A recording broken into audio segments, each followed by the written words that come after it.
I'm Suzi Landolphi, and welcome to Be Crazy Well. Now, why would a therapist say that? Because we all have mental health struggles, even therapists. The good news is we have so much more information about how we can be crazy well. On my podcast, we don't focus on what's wrong with us. We want to know what happened to us. We're going to explore how trauma affected us, both negatively and positively. That's right. I said positively. It's called post-traumatic growth, and it's a real thing. Be Crazy Well will share mental health wellness practices, the newest mental health research, and most importantly, how we all get to create the person we deserve to be and the life we deserve to live. So join the mental health evolution and be crazy well.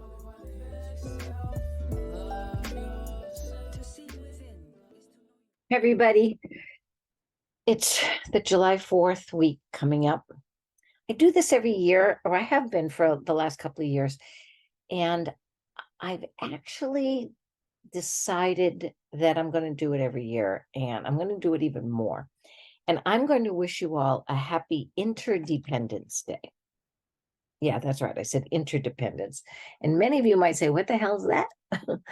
And I realize that words matter. We use words all the time. We don't necessarily know that we have the same definition. So I'm going to tell you my definition of interdependence, and you can look it up. And interdependence to me is every moment of every day, I remind myself that I can't do this alone. I didn't make all these hats on my wall. I didn't make this t-shirt. I didn't make my shoes, and I didn't build this house. I did make most of the money for all of that, and I didn't even do that alone because I had to go to, and didn't have to, I wanted to work with other people in an organization, and then I got paid for that. And I was thinking about how I've never sort of said any of this, of how much I've done and how much I've done with others, and how effective that has been at times and not effective. I will tell you this, most of my struggles, my downfalls, and much of my trauma as an adult, I helped create. I was part of the team that helped create it. I didn't even do that all by myself, yet I was the leader. What I mean by that is I teach people how to treat me. I also stay long enough for things to happen that I don't want to happen. I may not leave soon enough. I may not stay soon enough to get the good effects of this interdependence with others. I also realize that it's from family that we obviously use and figure out most of what we know about independence and interdependence and codependence. So as we celebrate independence, I oftentimes hear parents, myself included, we have to teach your kid to be independent. And as we work with our children and live with our children, we oftentimes are more codependent with our kids, that we need them to validate us. We need them to make us feel loved. We need them to make us feel important. And yet at the same time, we're trying to teach them to be independent. Talk about confusion. Talk about a double message. I was guilty of that. And certainly my mother was. My mother adored me. Probably not a great idea to be constantly adored.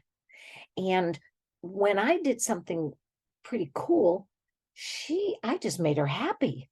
And so I learned that I had to do really good things to make people happy and to be valued. My father, on the other hand, didn't like anything I did. Like, he was not happy. There was nothing I could do well.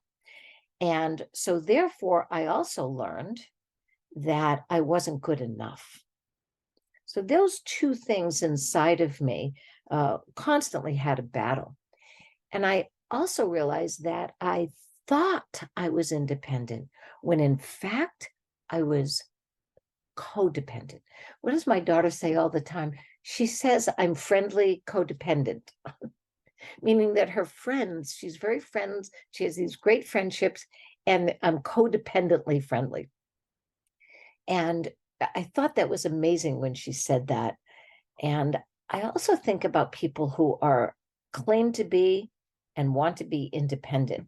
Sometimes we meet people who are off grid and they're going to go off and live by themselves, and they're totally independent and they go everywhere by themselves. And I say, yeah, but they're still going places that were built and formed by other people. So I went to a restaurant last night by myself. Some people would say, oh, that's very independent of you, that you can go and to the restaurant all by yourself. I had waiters, there were chefs there, someone built the building, someone cooked the food, somebody came up with the restaurant idea. And all of us sitting in there were interdependent on helping to create what you would hope to be a pleasant experience. And then I was thinking too that we talk about our country being independent. You know, I was in Boston maybe a few years after the Tea Party. I'm that old.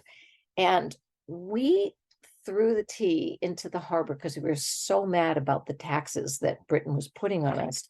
And we didn't even take responsibility for it. The men that did that dressed up as Native American people to blame it on someone else. And here's the interesting part of all of this.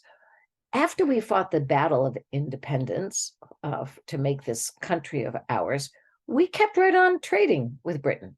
In fact, Britain's probably our greatest ally. So let me get this straight. Are we truly independent, or did we just want to negotiate with them to have more say in what we wanted to do, how we wanted to do it, and we still wanted to do a lot with them? So I would say this is Interdependence Day, because that's true around the world with lots of countries. What if that was true about our families? What if we acknowledge that we get to help people, nurture people to make decisions for themselves, be able to feed themselves and lots of other things they can do by and for themselves. And there's that word again, and recognize how important and meaningful it is to be with other people, to receive help, to give help, to appreciate that other people are doing things that you're not able to do for yourself, and that everything I do, just about everything I do, has an effect on other people's lives. I was talking the other day in front of the treatment center, and there's a bunch of guys that wait there with their cars to be called to go take people to the airport or wherever they need to go. Some of them might be working for a specific person. They are there and waiting to be called in. And the three that were there smoked cigarettes. That's fine. That's okay with me when people make independent decisions about what they want to do. What also happened, though, was that the cigarette butts were then put on the ground. So I went up to them, and by the way, put on the ground right next to a place where the water goes down and goes directly into the ocean. So I very kindly and respectfully said, hi, guys. And I parked like right near them. And I said, hey, I'm going to bring you a present. And they go, what do you mean? And I said, I'm going to bring you a coffee can with some sand in it, because I would so appreciate if you would put your cigarette butts in that coffee can. I don't know if you know this, but that opening over there on the sidewalk goes right down into the ocean. And I said, I can only imagine you would not be happy jumping into that ocean if you had to swim through a whole bunch of cigarette butts. And they thought about it, and they said, no, we wouldn't. And I said, okay, so I'm going to bring the coffee can for you. He goes, what if we get an ashtray type thing? And then they said, oh, no, that will be stolen.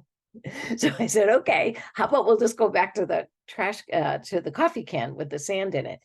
And we came up with a plan. I didn't shame them. I didn't blame them.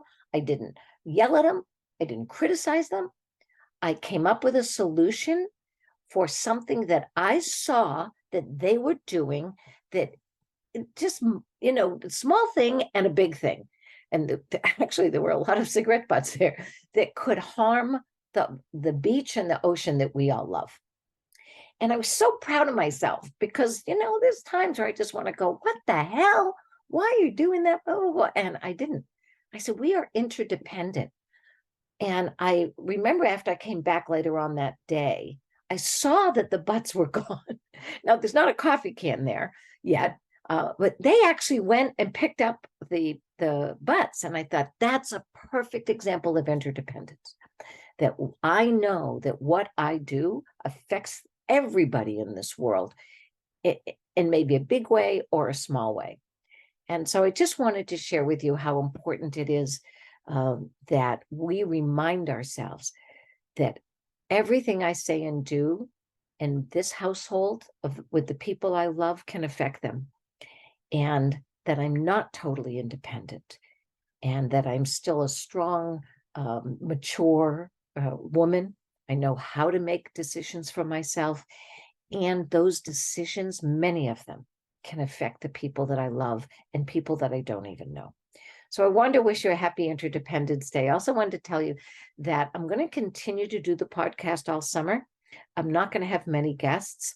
I'm going to just do these kinds of sharing of ideas with you. And we want to make sure that you have a great summer. We at Coming Home Well and Be Crazy Well, we want to make sure that the podcasters get some time off. So many of the podcasts that we do are going to go on maybe once a month or once every 2 weeks, so that everybody gets some respite and some rest and a chance to vacation and all of that. So I just wanted you to know I'm going to do them every week. I'm just going to do them as a light lift. Now, one thing I'm going to ask, I would love more interaction with you. So one of the things we're thinking about is going on a streaming service that you could actually type in. I just tried this with one. I have a very dear friend, Michael Collier. He's a great comedian, and I'm on his morning show. It's called the Michael Collier Morning Show. And I'm doing a mental health presentation or segment on his morning show every Tuesday morning. And I'm loving that people can type in questions to me. So if we're not going to do that right now yet, and we're working on it, I would love you to email me more and send me some questions and send me some concerns.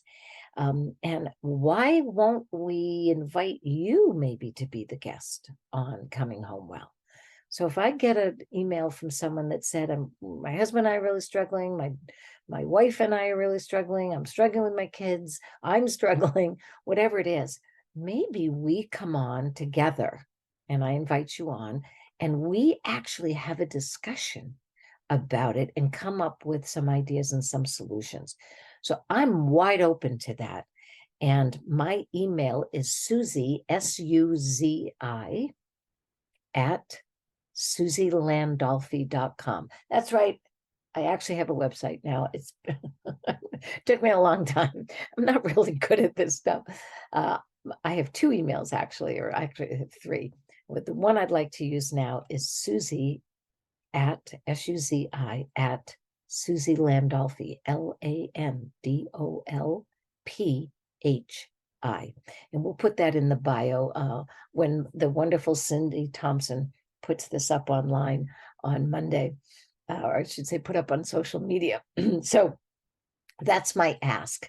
Let's see what it's like to have a true conversation with one another, to reach out to people, the listeners, and have you come on if you want, or I can give me a topic, give me a question, and I'll help share what it is I know. True interdependence, this idea that we are here to be with one another, to help one another, to support one another. And what I do affects many others. And every day I think about those cigarette butts and how I can help, even if I didn't do it. And so that's how I'm thinking right now. Anyway, have a wonderful, wonderful Interdependence Day and weekend. And we're going to continue throughout the summer. and feel free to email me. Be crazy well, and be your best self. That's our theme song from Calvin Love. So bye, everybody, and have a great weekend.